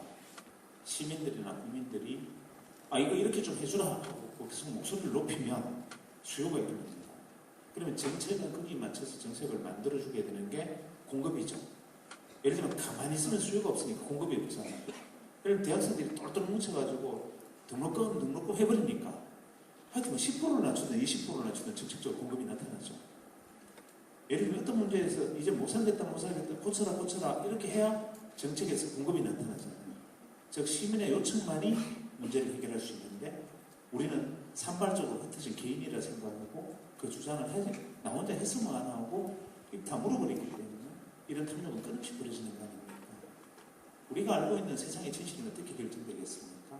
어떤 작은 현상이 하나 있다고 생각하면 그 현상을 두고 우리가 전해지는 내가 이 사건이 이런 것이구나라고 여러분이 믿는 진실은 어떤 것이겠습니까?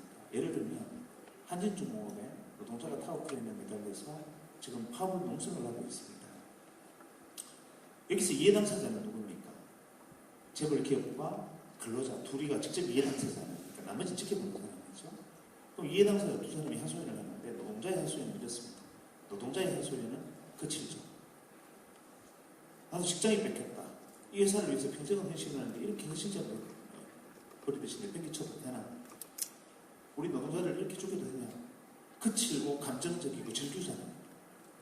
근데 대기업 쪽에서 그것을 바로 해당 기업에서는 어떻게 합니까? 그들이 월급을 주고 관리하는 수많은 전문가 그룹들이 정교한 논리를 만들어주잖아요. 예를 들면 노동자들의 농심에서 한국의 국가 신인도가 떨어지고 이렇게 되면 한국 기업에 대한 신뢰도가 떨어지고 한국은 극렬 노동국가라 해서 외국인 투자가 떨어지고 우리나라 기업들도 노조운동 때문에 해외 이전을 하게 되면서 국내 일자리가 떨어질 수 있고 이런 논리를 쫙 만들어내잖아요. 수많은 전문가들의 조력을 위해서. 그래서 이게 프라이머리 디파인 1차 해석자 둘 중에 노동자의 1차 해석은 절교이고 사용자의 1차 해석은 정교하죠. 그럼 언론이 세컨더리 디파인의 역할을 해야 됩니다. 왜냐하면 가감을 해서 그 사용자의 입장은 정교하지만 노동자의 입장은 절교에 불과하지만 하지만 이 두 가지의 비중은 다르지 않다 해서 언론이 이렇게 실어주면 3차 해석자인 대중이 보면서 두 개를 비교하게 됩니다. 언론이 광고를 많이 주는 만약에 기업 1차 해석자의 의견을 받아서 그들의 정교한 논리를 신문에 실어서 이렇게 신문과 노사분주가 일어나면 기업들이 투자를 하지 않고 이거는 일자리를 빌릴 수 있고 우리나라 기업들이 다 떠나버리면 나중에 우리는 거지 될 수 있다. 이런 식의 논리를 만약에 보수를 또 재생산해버립니다. 일반 대중은 그것을 믿고 이런 극렬 좌파 노동자들과 제3세력 개입에 의해서 불온한 노동자 운동이 대한민국 경제를 잡아먹는다. 이런 대중의 인식들을 믿어버리게 됩니다. 이렇게 1, 2차 해석자의 의견을 믿어버리는 대중을 우리는 백성이라고 불러요. 근데 이런 인식을 두고 뛰어넘어서 이것이 진실은 이런 것이겠구나라고 깨우치는 대중을 시민이라고 합니다. 그래서 시민은 크리티컬 애널리시스, 비판적 분석의 눈으로 서슬푸른 눈으로 현상을 정확히 들여다봐요. 그래서 어떤 하나의 현상이 누가 내게 이야기해 줄 때 그래라고 그냥 고개를 끄덕이는 그런 방법은 없지 않습니까? 내게 전해주는 것이 진실이 무엇인지를 정확히 알기 위한 비판적 분석의 눈이 서슬푸르게 살아있고 그 살아있는 진실을 바라보는 눈들이 손을 잡았을 때 요구가 되고 정책이 바뀌어지는 거죠. 근데 예전에 손잡을 방법이 없었어요. 그렇지만 지금 어떻습니까? 아무리 언론에서 금요일 노동운동 이렇게 해도 소셜 네트워크나 딱 보면은 우리 가만히 앉아서 어떤 일이 일어나고 진짜 다 합니다. 예를 들면 거기서 10,000명이 시위를 해도 신문에 한 줄도 나지 않지만 대한민국 국민이 다 알고 있어요. 어떤 시대가 됐습니까? 소위 말하는 이제 사람들이 연대해서 서로가 집단지성을 발휘하는 소셜의 시대가 됐죠. 그런 측면에서 이제 이 분야에도 전문가시잖아요. 갑자기 영어를 굉장히 많이 쓰세요. 여기가 대구잖아요. 제가 원래 부산 사투리 대 대구 사투리이긴 한데 안세임은 부산 사투리에도 불구하고 영어가 네이티브잖아요. 저는 영어도 사투리라고 해요. 그래서 보통 영어 발음을 굉장히 주의하고 영어를 잘 안 쓰는데 여기서는 스승없이 그냥 그를 요즘 이런 이제 반격도 잘하십니다. 근데 말씀 들으면서 생각이 났던 게요. 그 이야기 아세요? 20세기 초반에 뉴욕에서 맨하탄에서 살인사건이 났는데 30명이 보는 가운데서 났던 살인사건 이야기가 있거든요. 그게 실화인데요. 그게 뭐냐면 어떤 여자분이 심야에 이렇게 걸어갔는데요. 뒤에서 이제 강도가 나타나서 칼로 찔렀어요. 근데 그 모습을 이제 그 아파트 촌에서 찌르다 보니까 거기 30명 정도가 보고 있었대요. 근데 이제 이 강도가 사람들이 보는 걸 알고는 도망쳤대요. 근데 이제 이 여자분이 이제 쓰러져서 피를 흘리면서 있는데 그 보고 있던 사람 누구도 안 나섰대요. 아무도 신고도 안 했대요. 그러다 보니 30분 정도 기다려도 아무 반응이 없으니까 다시 가서 또 찔러서 죽였어요. 그래서 이제 그 사건이 실화인데요. 그 사건 나고 그 미국 사람들도 굉장히 충격적이었었나 봐요. 아니 도대체 이렇게 그 인정에 메마르고 사람들이 변했다 이러면서 굉장히 그 논쟁도 많이 벌어졌는데요. 그걸 이제 나름대로 심리학자나 사회학자들이 그 모습을 보고 결국은 이제 깨달았던 게 뭐냐면 그게 책임 의식의 분산이에요. 사실 그 사람들이 나쁘거나 도시화가 돼서 사람들이 황폐해진 게 절대로 아니고요. 그게 만약에 가정을 들어서 한 사람이 그 모습을 보고 있고 주위를 둘러봐도 자기밖에 나설 사람이 없으면 그러면 용기 있고 그 정의감에 불타는 사람들이 나섰을 거라는 거죠. 근데 그게 아니라 30명 정도가 되면 이렇게 아파트에서 이렇게 아래로 내려다보면서 주위를 둘러보면 이렇게 저기 다 그 등들이 다 켜있고 보는 사람들이 다 이렇게 보이거든요. 그러면 나는 30명 중에 한 명이니까 아마 누군가는 119 전화를 했을 거다. 그러니까 내가 뭐 또 할 필요가 있겠느냐. 이렇게 다들 생각했던 거고요. 또 누군가는 저기 나서겠지. 그렇게 마음이 책임감이 30분의 1로 줄어든 거예요. 그러니까 30분의 1은 확률적으로도 내가 안 나서도 누군가는 나서겠지 이렇게 되는 거거든요. 그래서 그게 이제 무서운 책임의식의 분산 그 모델이기도 한데요.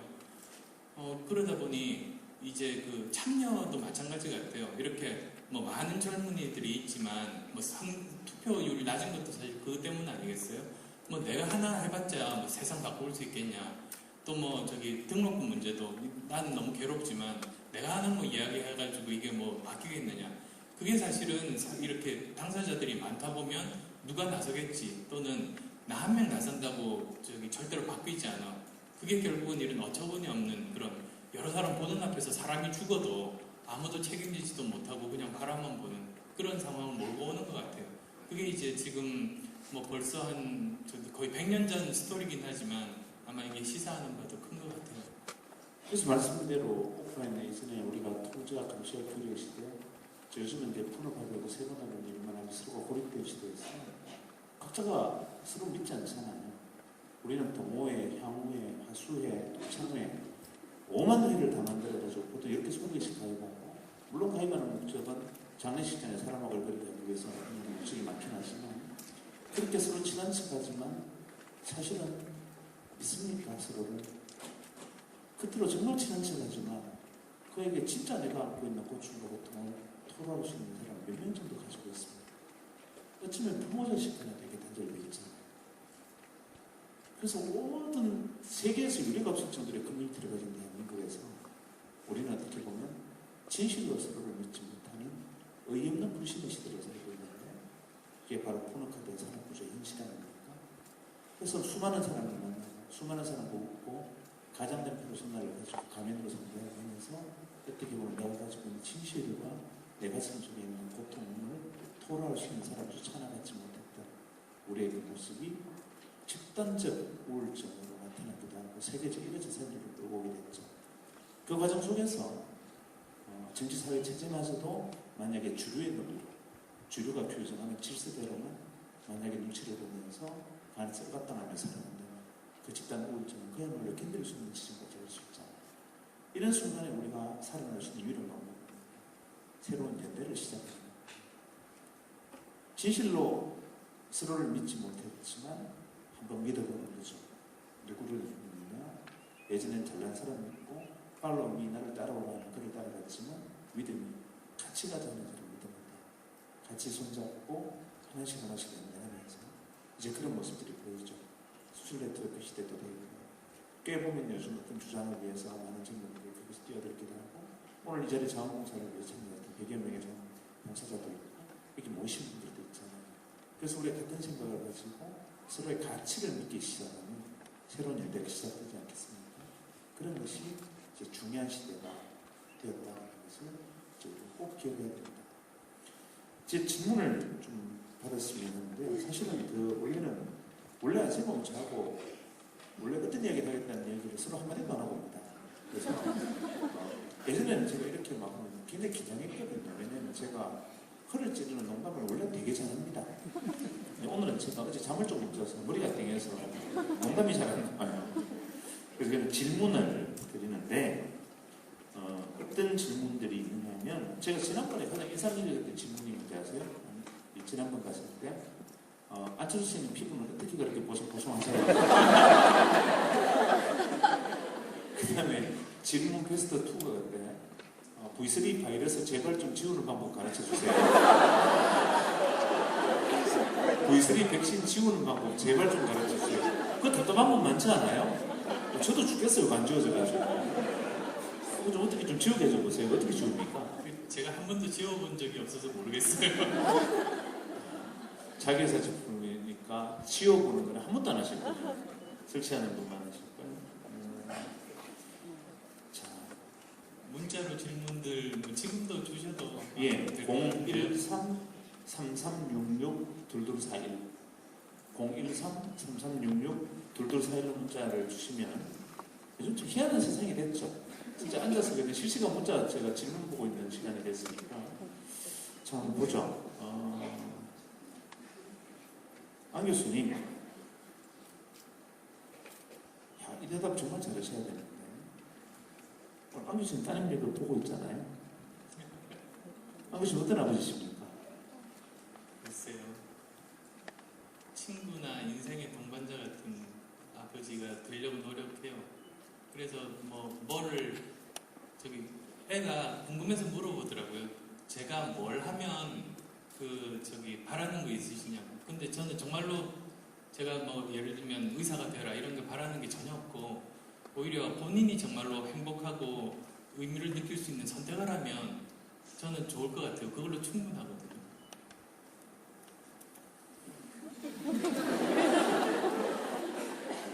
따님한테 물어봐야 되는데 그래서 이건 뭐냐면 한쪽 일방의 이야기만 들어볼 수는 없잖아요. 그렇지만 프라이버시가 있으니까.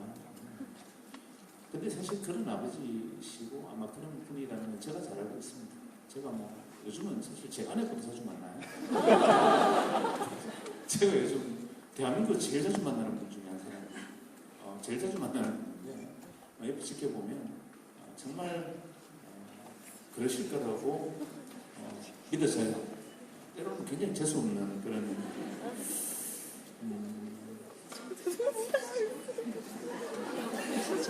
뭔데 다들 웃으시나 모르겠는데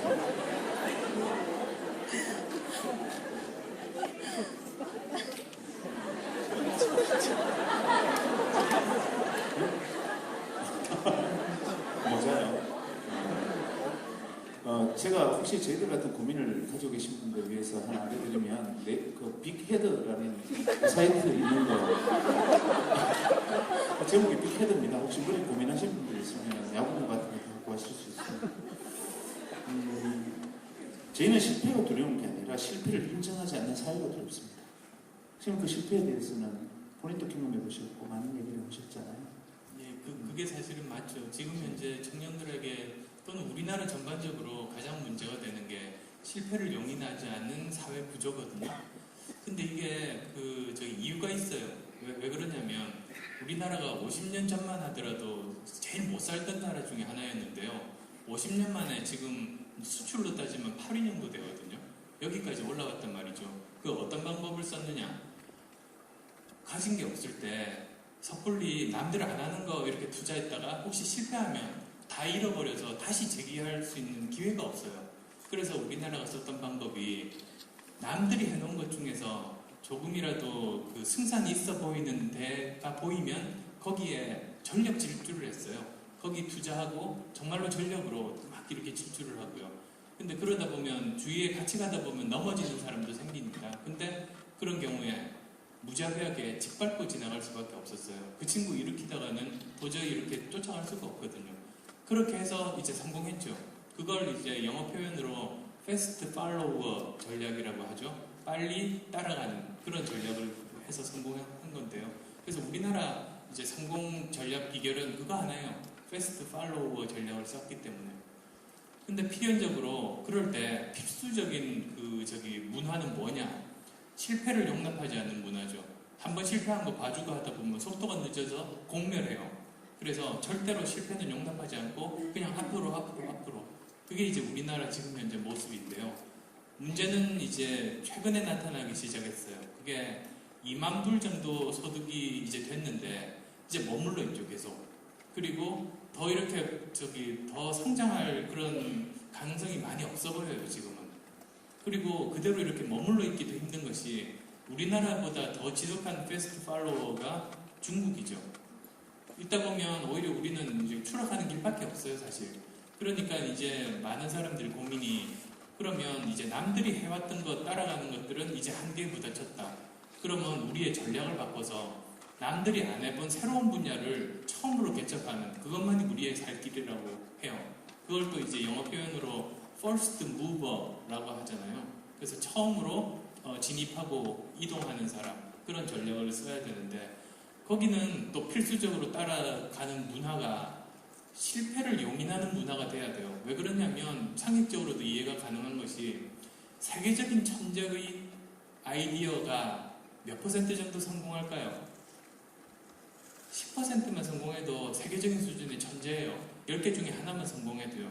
보통 사람은 아마 100개 중에 하나 성공해도 그 확률이 굉장히 높을 거라고 보는데요.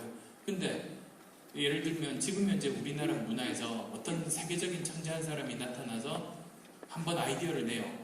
그러면 성공 확률이 10%가 안 되니까 실패하는 게 당연해요. 대부분 경우 실패해요. 그러면 그 천재는 어떻게 되느냐? 실패를 용납하지 않는 우리나라 문화 속에서 그냥 깔리고 매장당해요. 아마 대기업에서 어떤 연구원이 새로 이렇게 어떤 일을 하겠다고 승인을 받은 다음에 그 프로젝트가 실패하면 그 사람 잘리겠죠. 그러면 그 모습을 바라보는 비슷한 수준의 천재들이 다시는 새로운 일을 안 해요. 시키는 일만 해요. 그게 안전하거든요. 그러다 보니 이제 우리나라가 지금까지 성공했던 건 실패를 용납하지 않은 문화 때문에 성공했는데, 앞으로 나가기 위해서는 이 문화가 우리의 발목을 잡는 거예요.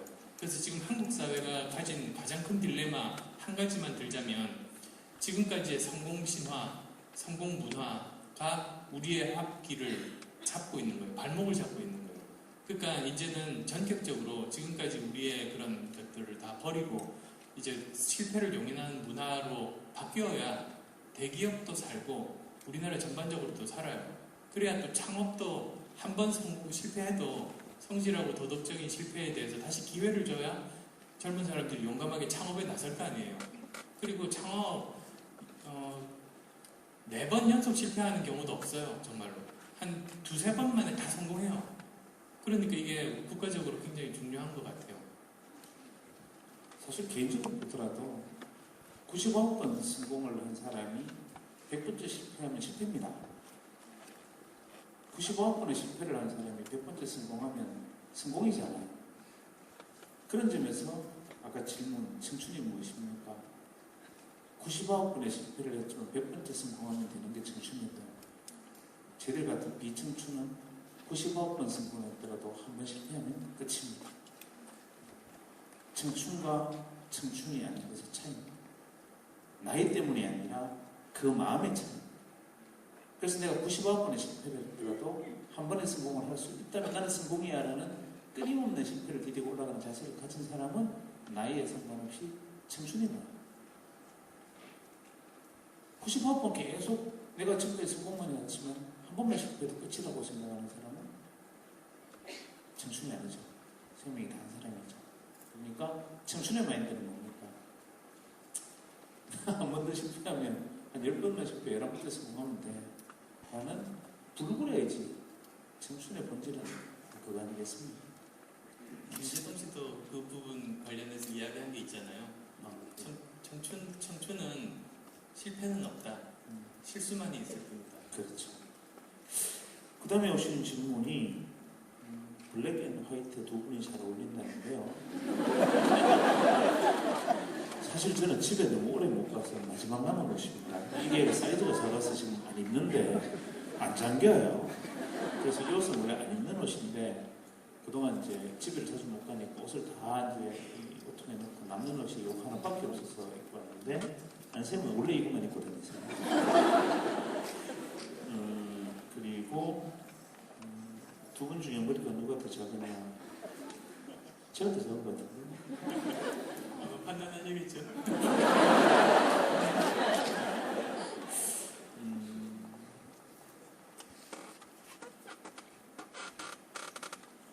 자, 질문들이 어떤 질문을 하고 어떤 질문을 대답하지 않아서 그런데 선생님 이렇게 여쭤볼까요?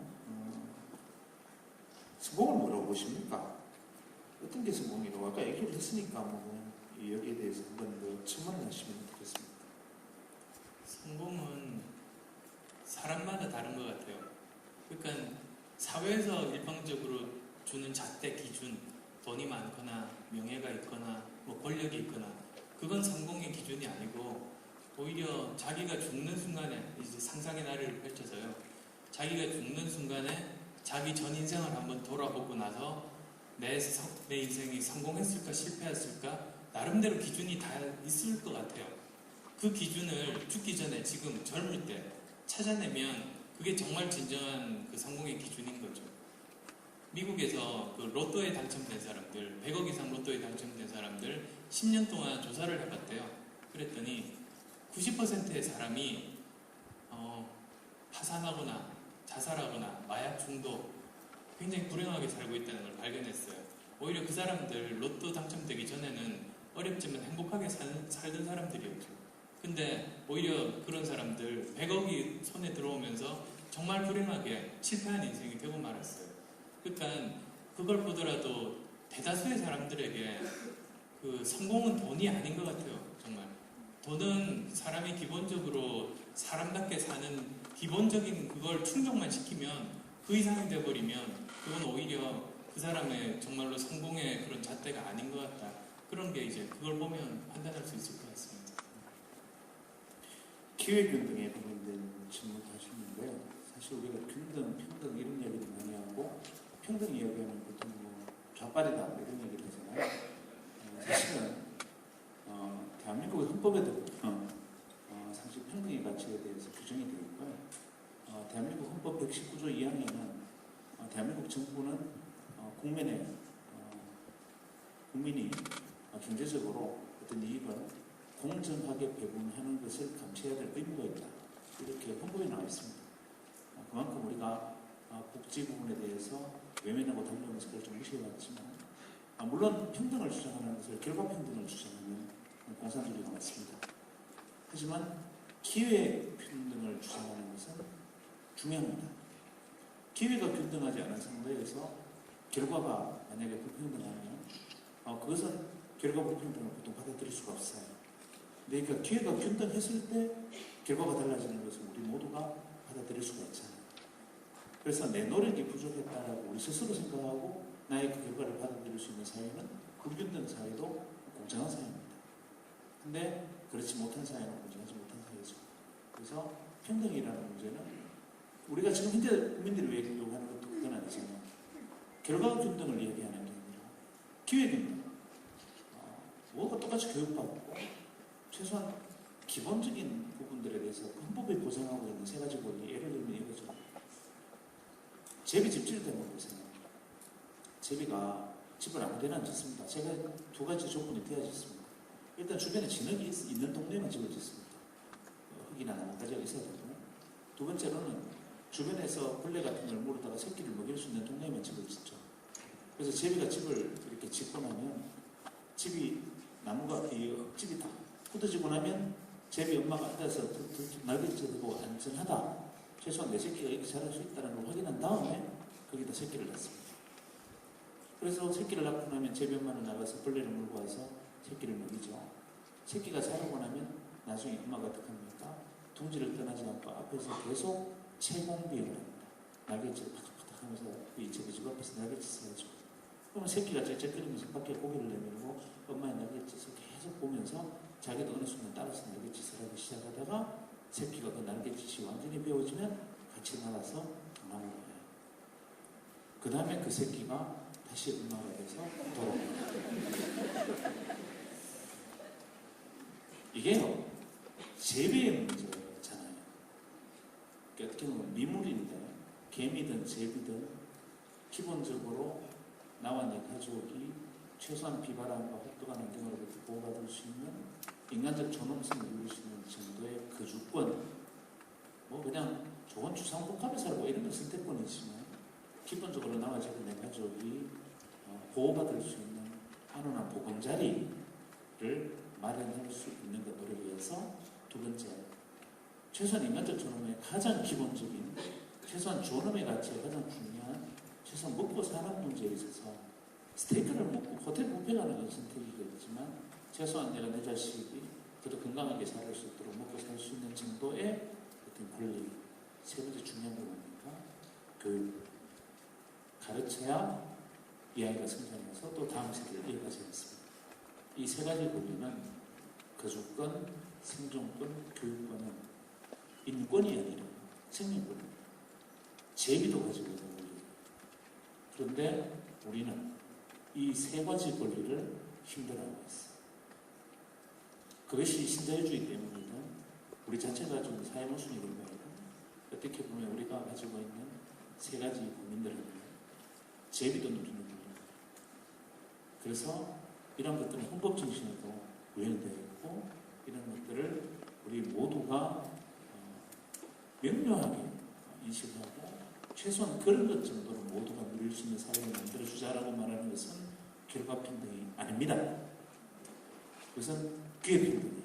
그래서 최소한 그 정도는 할 수 있어야 된다고 얘기하는 것은 공산주의식, 좌파식, 소위 말하는 결과평등을 이야기하는 것이 아니고 최소한 사람답게 살아가서 성장하고 자아를 이룰 수 있는 기회균등으로 가는 요구, 그 질서에 됐겠습니다. 이렇게 생각을 해야 되는데 아까 제가 말했던 언론이 만들어지는 1차 의사결정, 2차 결정의 과정을 통해서 그런 요구는 좌파적 주장이다.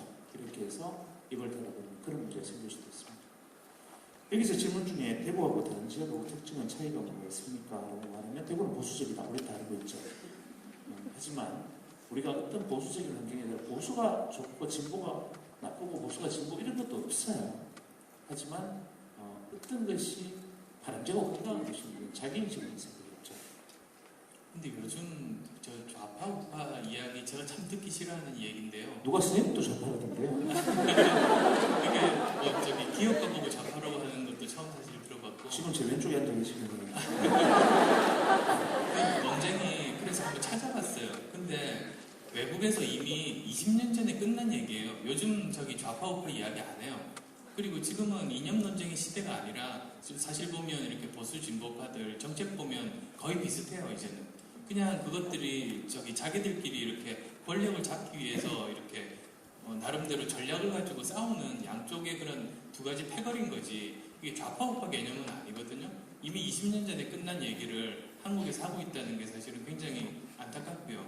근데 그래서 왜 다른 나라는 안 하는데 우리나라만 하고 있을까 생각해 보니까 이게 문과이과 구분하는 거하고 비슷한 것 같기도 하더라고요. 그것도 이제 다른 나라 다 끝난 건데 우리는 지금도 하고 있거든요. 그렇게 왜 이렇게 굳이 구분을 하는가? 그 이유는 이런 것 같아요. 지금 우리나라를 둘러싸고 있는 강대국들이 남북한으로 분단되어 있는 상황을 편하게 생각하거든요.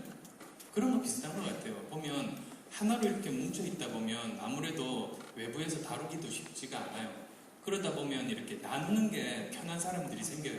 왜 그러냐면 한번 나누면 거기에 이제 그늘이 생겨요. 이렇게 벽이 있으면 그늘이 생기고요. 거기 이제 습지가 생기고 곰팡이가 피고 벌레들이 살아요. 그러면 그게 벌레들한테는 굉장히 편한 좋은 환경이거든요. 그래서 누가 이 벽을 없애서 밝은 대낮을 만들면 벌레들이 굉장히 싫어해요. 그래서 이 나누는 사람들은 습지를 만들고 싶어하는 사람들이 나눠요. 멀쩡하게 옛날에는 우리나라를 이렇게 경상도 전라도로 나누고 그래야 자기들이 편하거든요. 그리고 또 요즘 같으면 이미 다 끝난 좌파 우파 이렇게 나누고 그게 그렇게 나눔으로써 이익을 취할 수 있는 집단들이 있어서 그런 것 같아요.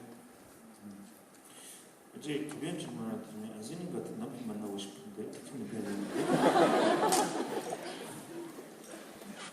좋은 태도가 있습니까? 제가 볼 때 남편도 별로 매력적인 분은 아닌데 사회에서 그냥 굉장히 건강하고 굉장히 정말 큰 역할을 하실 수 있는 분이지만 남편으로 매력적인 것 같으세요? 어떻게 보세요?